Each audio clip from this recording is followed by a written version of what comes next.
to the Core Connection. I'm Mira Rubin here with you on Enlightened World Network. And today's topic is freedom. And I think it'll be a fun conversation to be looking at the freedom between our ears, essentially. But before we get started, let's take a couple minutes to just get settled in and present. Let's take a deep breath in through your nose and hold it. And imagine clean, crisp oxygen just flooding your lungs, flowing into your bloodstream, nourishing every cell, every organ, bringing vital life energy. And as you exhale, exhale any stress, any fatigue, tension, negativity. And now let's take another deep breath in through your nose and hold it.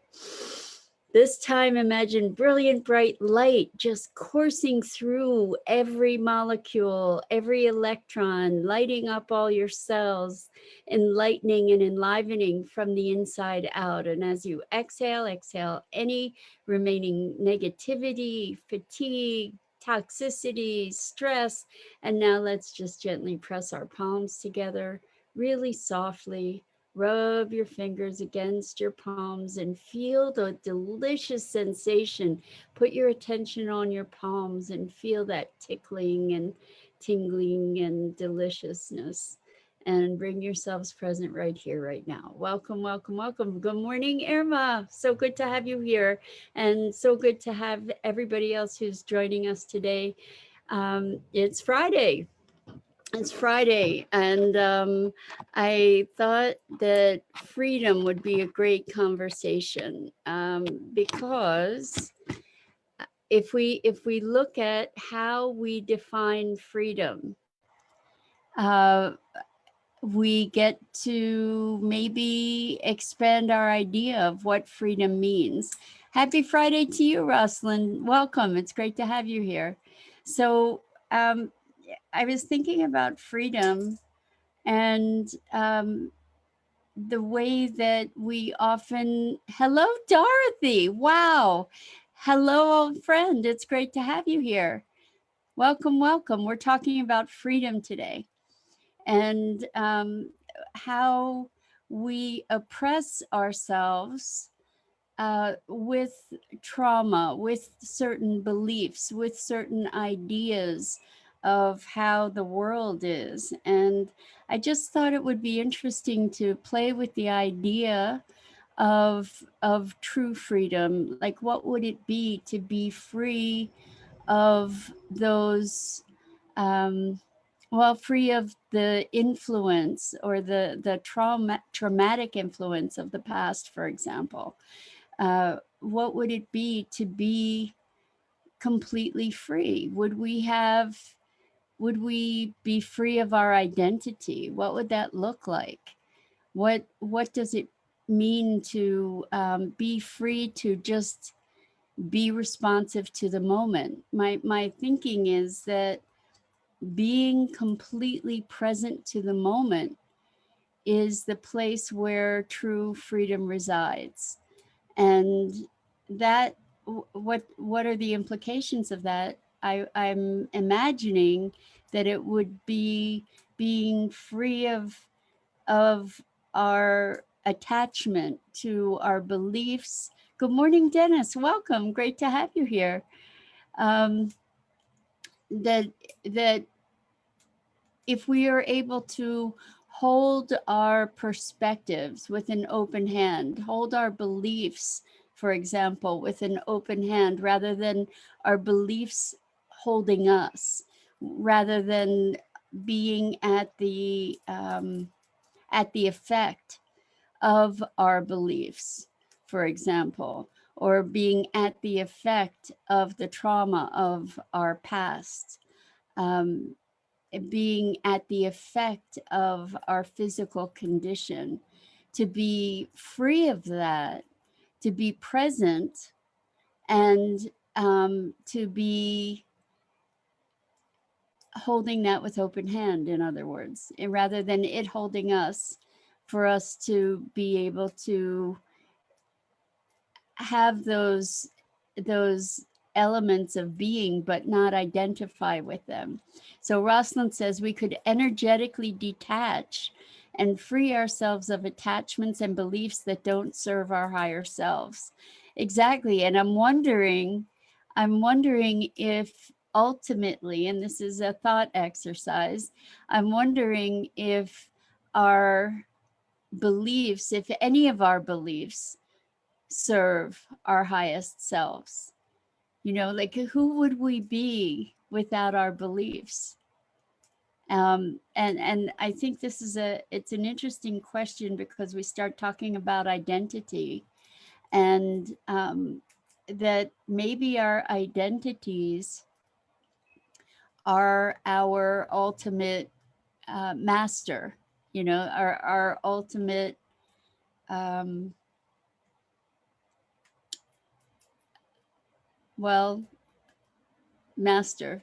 That our identities dominate us rather than us choosing or holding this idea of ourselves again with open hand, as meaning that it's not immutable, it's something that is totally flexible. If we were to be able to use our identity as a tool rather than being at the effect of it.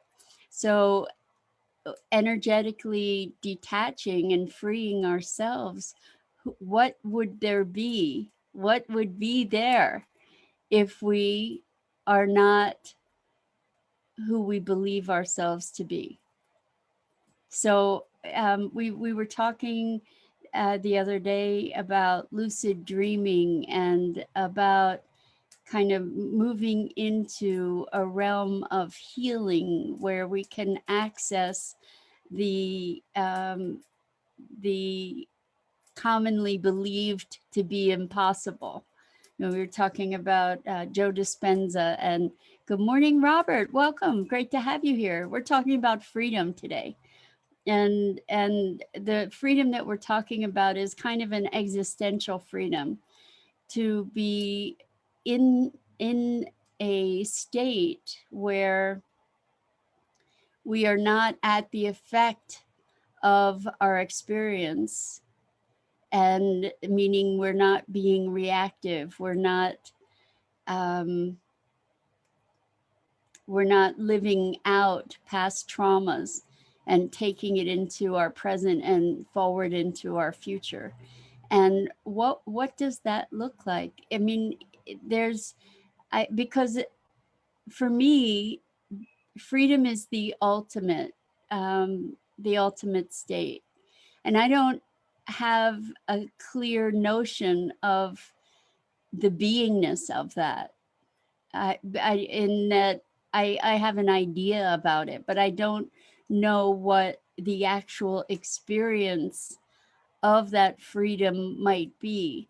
I can tell you that I had the greatest experience of freedom that I ever had was when I went skydiving. And before we got in the plane, we had sort of an instruction session. I was pinioned to somebody who was an experienced skydiver. So there were anchors on my shoulders and anchors on my hips that tethered me to him. And what we were to do is we actually climbed out on the wing of the plane, holding on to the wing. There was a place to sort of walk out and hold on to the wing and stand out there.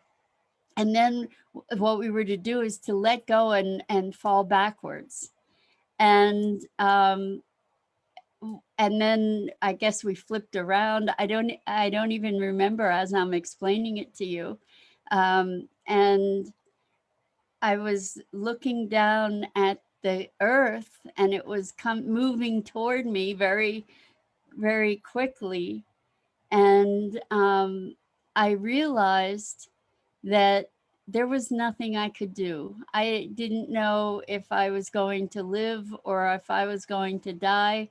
And I couldn't do anything about it. Good morning, Suzanne. Welcome, welcome. We're talking about freedom. So in that moment, I felt freer than I've ever felt in my life. It was the most exhilarating thing I've ever done. And I've walked on red hot coals and broken boards and jumped from 50-foot high pole with a a tether line, a safety line. But I've done a bunch of different crazy things, but this was the most freeing thing I ever did. And it was because I let go of trying to control my life, I guess. I realized there was nothing I could do, that I was going to live or I was going to die, and there was nothing I could do about it. And maybe that sounds terrifying. I don't know. For me, it was the most exhilarating and freeing thing I ever experienced. So I wonder, why was it free? Because I truly let go of control. I guess we don't realize how much of our attention is on staying alive, all this energy that we have towards staying alive. But letting that go was remarkable in that moment. There was a surrender or an acceptance of just things are going to be as they're going to be. And that was amazing. So Rosalind says, if someone hurts us, or if we're in a situation we have no control, freedom is having inner peace and not looking for external circumstances to make ourselves happy. So if we create our own beliefs, then we can detach from the ones that we can let go of. I agree with you 100%, Rosalind, that freedom is not being reliant upon external circumstances for our well-being. That and we've talked about this before, but even is it? I'm trying to remember his first name, Frankel, um, who was in a concentration camp and was able to find a place of freedom within himself. Regardless of our circumstances, even if we were incarcerated, for example, we can find that state of being free within ourselves. Viktor Frankl, thank you. I know I can always count on you, Dido. Thank you so much for that, Viktor Frankl. Um, so uh, we can, by our state of mind, by the way that we choose to think, that by the stories we tell ourselves. We always talk about the stories that we tell ourselves here, because why? That's the foundation of our reality in so many ways, maybe in every way. We have whatever experience we have, and then we have the stories that we tell ourselves around and tell the world around those experiences. And it brings to mind another story that I'm sure I've shared with you about the two kids in different rooms. One kid is in a room filled with toys, and he's miserable because he can't find the one toy that he really wants. So he's unhappy with all these other toys. And the other child is in a room filled with horse manure, and he's got a shovel, and he's digging away, and he's happy as can be. And his attitude is, well, if there's wherever there's so much manure, there's got to be a horse or a pony somewhere. And so what are the stories we tell ourselves? And maybe freedom the ultimate freedom is being free from attachment to all of what is, to be able to be flowing with life as it expresses itself to us and through us. Suzanne says that's exactly what a Course in Miracles teaches. I'm doing it with our book club. Wow, that's ambitious for a book club. Wow, good for you. That's a big undertaking, a long-term undertaking. It's not a book a month kind of thing, for sure. Robert says for survival. I guess the universe has our backs in one way or another. The universe has a way to provide us with the basic needs in order to survive. I believe that in order to be free, we have to go past the root chakra, which is related to survival needs, and reach higher levels of perception. So interesting that you bring up the root chakra, Robert, because in the work that I do,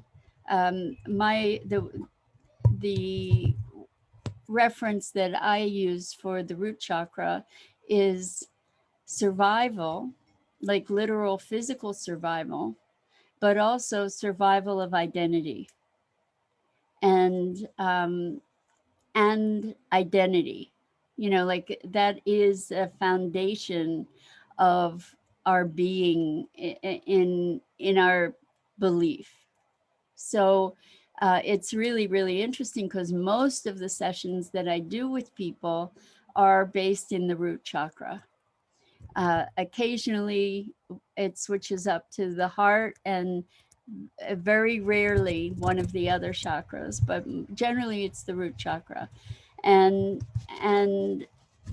so identity, survival, and survival of identity. And it's very, very interesting that our very identities are a fabrication.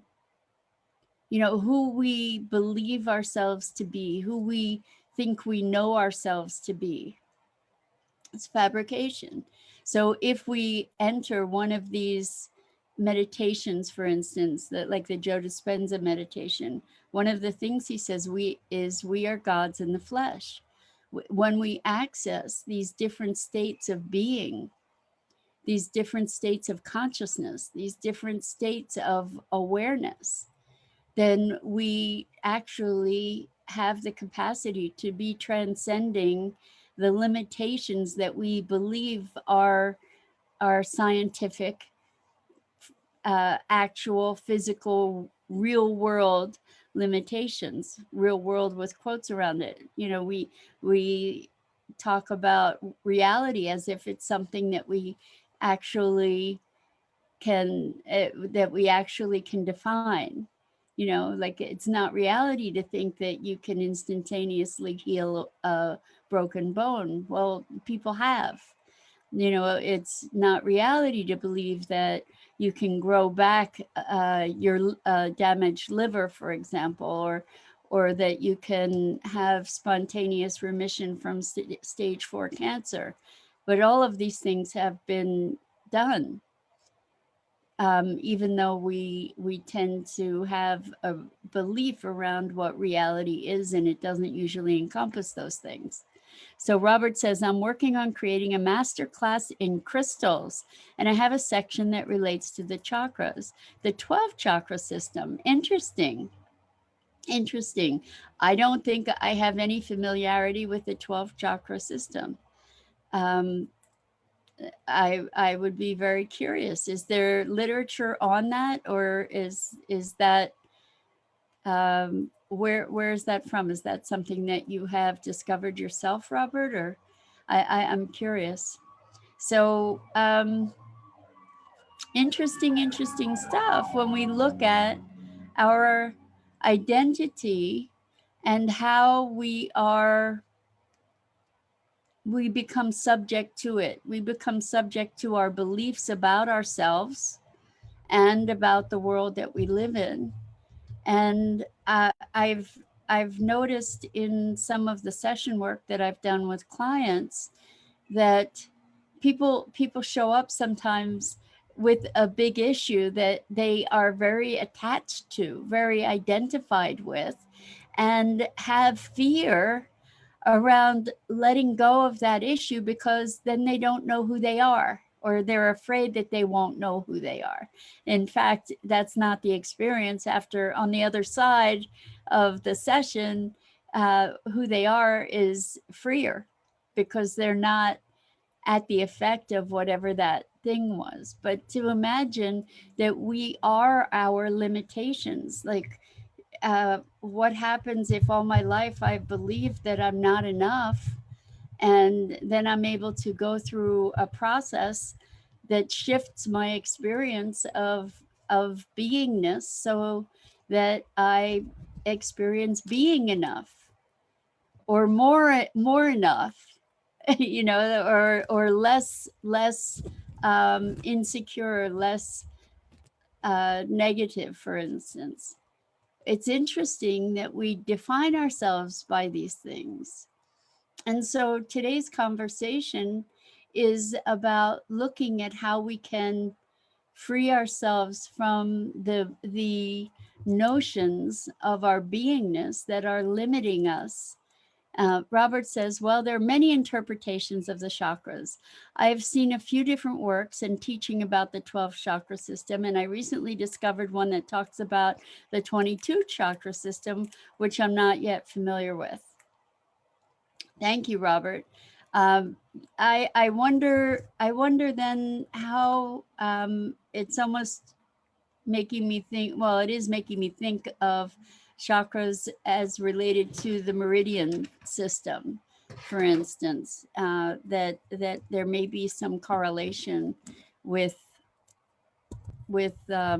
acupuncture meridians, maybe with the expanded chakra system. That would be an interesting thing to look at.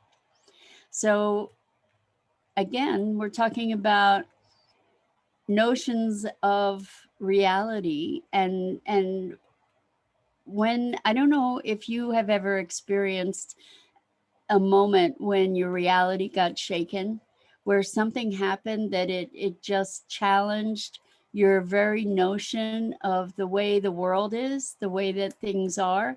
I've had a couple experiences in my life where uh, I really felt unmoored, almost not unhinged, but really at sea, when something happened that shook my notion of how things were, and it threw me into a state of questioning everything.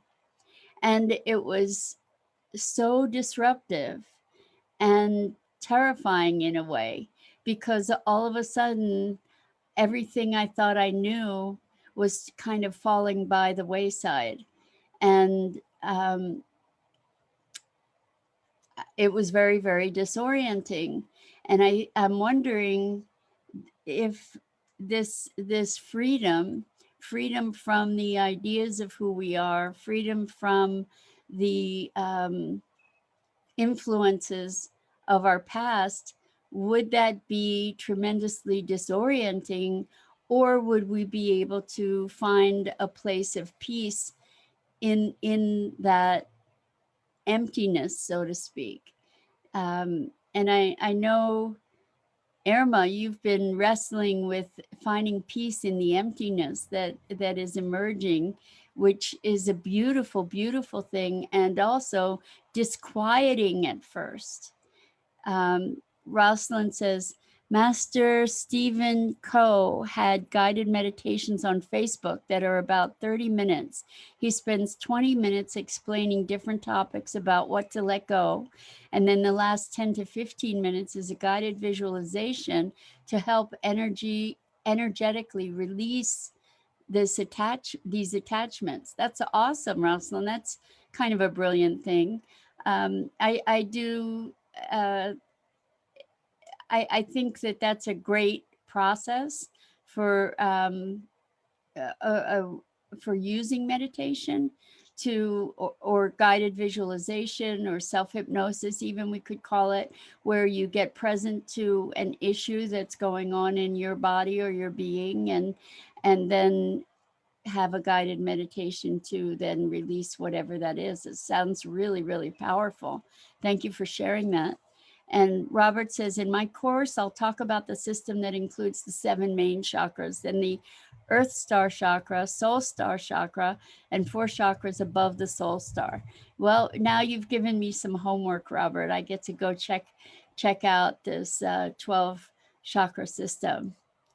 And Irma says, yes, my limbo, that for the place of emptiness.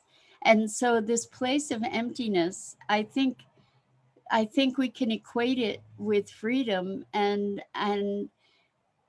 the emptiness of not having the identity that you've had as you shift out of an identity, for instance, of let's say you had an identity of victimhood.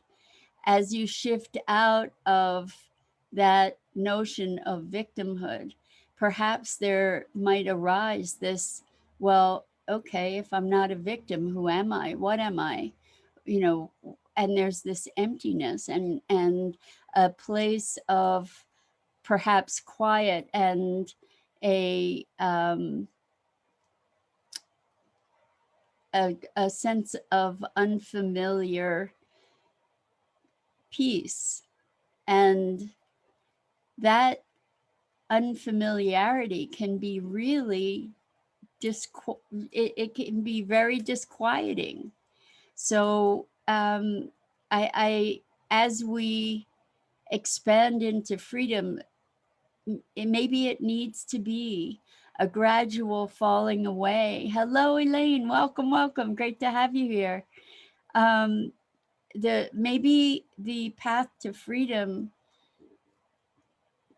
is best served as a gradual opening, of the hand to be able to release the attachment and identification with the ideas and beliefs. If we allow them to gradually fall away, then we can acclimate more easily and more ecologically for ourselves without the shock and the disruption of now I don't know who I am, where I am, what I am. I don't know what the nature of the world is anymore. That can be terrifying, and it can also be incredibly exhilarating and liberating. So Robert's saying that it's 12 plus 1 chakras if I count the Earth Star.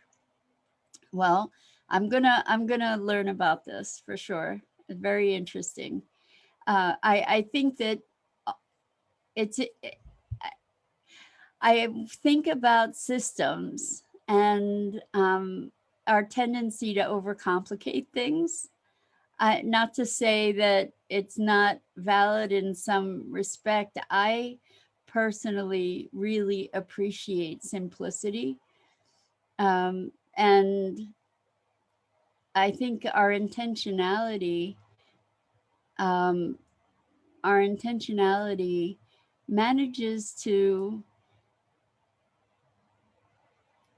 have the really guide the effectiveness of so many systems. I think the systems help us to orient our thinking around things, and I'm just curious to see what happens. Like what I learn about these additional chakras and how it expands my understanding. I'm looking forward to it, and I wonder. There are some systems of healing that I'm familiar with that they're very systematic and they're very detailed. They're very involved, and for me, I just want simple. I I don't know, I keep it simple, right? That's kind of where what works for me. Um, Irma says, gradually is what gets me. It feels like change would not come and my negative spiral can start again. So now what's happening, Irma, is you're, you're bringing yourself into fear. And rather than bringing yourself into fear, put your attention on trust, that it's perfect, that this is part of your process. You're not going back. You can't go back. You just have moments. And remember, there's this spiral of transformation. Okay. Just remember that it's spiraling upward. Okay. And the fear, don't feed the fear. That's the bully. So just remember to tell the bully to take a walk. So Elaine says, absolutely, moving beyond the mind and sitting in silence is a beautiful process, individually tailored but orchestrated perfectly to move into wholeness. A walk to remember who one is. For me, love. That's beautiful, Elaine. And one of my dear clients is learning is in a meditation certification program and has shared that, and this is such a beautiful perspective, anything can be a meditation to bring us back to ourselves, to that place of empty fullness, if I can say that, or pregnant void, to bring us present. So the act of eating some portion of food can be a meditation if you're focusing your attention on that experience. The sensual experience of it is focused attention. A walk can be a meditation. Drinking water can be a meditation. We don't have to just sit in silence to try to and wrestle with the thoughts going through our heads, for example. So Rosalind says, I agree to have compassion and forgive myself for the process. Some beliefs we can change in 2 minutes, but some change occurs over a longer period of time. I agree. I think that our beliefs are often wired in in ways that may be layered. You know, that there may be a linchpin kind of belief that's anchoring a whole bunch of them. But oftentimes the ones that we're most alert to are the ones that are more superficial. And so we can shift those beliefs, and then there's some more, and we get to shift those, and then there's some more, etc. So Elaine says the universe for me operates through simplicity, guiding me back to the stillness, the emptiness, the silence of my being. That's awesome. Elaine, it sounds like presencing. Good for you. Congratulations to be present, to be in that silence, because in that stillness and emptiness, that's where inspiration comes from. It emerges from that place of presence and then there's a greater listening. So Robert says, yes, I agree that we tend to complicate things. That's my experience, is that things can potentially be a whole lot more simple than we make them. Suzanne says, I agree, you can't go back once the process is started. It's a marathon. You have to be patient and kind to yourself and trust your intuition. Yes, it is a process, and you don't get to go back. It doesn't mean that you don't go through um, darkness periodically. That's part of all of it. You know, again, it's the spiral. We're going back around and kind of revisiting so old or long-standing issues, but we're revisiting them from a different place. So don't fear falling back, because you can't go back to the place that you were. Hi, Tammy. Welcome. It's great to have you here. Robert says it's good to have knowledge about things and then choose what works best for ourselves. So I love learning, and the thing that I'm talking about is not rejecting learning in any way. What I'm talking about in terms of freedom is to use our learning, use our thoughts, use our ideas, rather than having them use or own us. When we become uh, slaves to our beliefs, then that is absolutely not freedom. That's kind of the opposite of freedom, right? Elaine says, absolutely present, living in the now, for now, is all there really is. For all is truly well. Living in the now, that's the challenge, right? Because as we are in this moment, if we're really present to this moment, it's totally new. It's totally new and filled with wonder if we're really present, filled with awe. Um, if we're in this moment carrying our past, we might not even be, or imagining our future, we might not at all be present to this experience, this moment. And Robert says, yes, it's true. It is true. For when we're present, there's a sense of awe and wonder and peace and stillness potentially. Um, yeah, I that's what I go back to, is awe and wonder. I think that that's such a magnificent state for me. That's such a joyful, enlivening experience, and I think I don't allow myself that enough. So thank you for the reminder here in our conversation.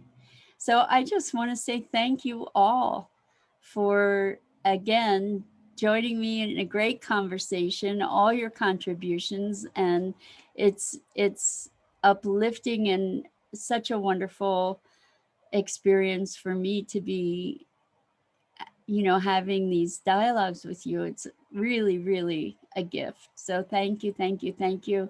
It's Friday, so I wish you a wonderful, wonderful weekend. Um, Elaine says, truly present, living the unknown as it's unfolding in a joyful, playful journey.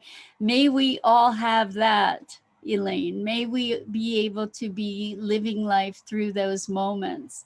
So everybody, again, thank you. I'm Mira Rubin. This is the Core Connection. I go live every weekday morning on the Enlightened World Network Facebook page at 9 a.m. Eastern.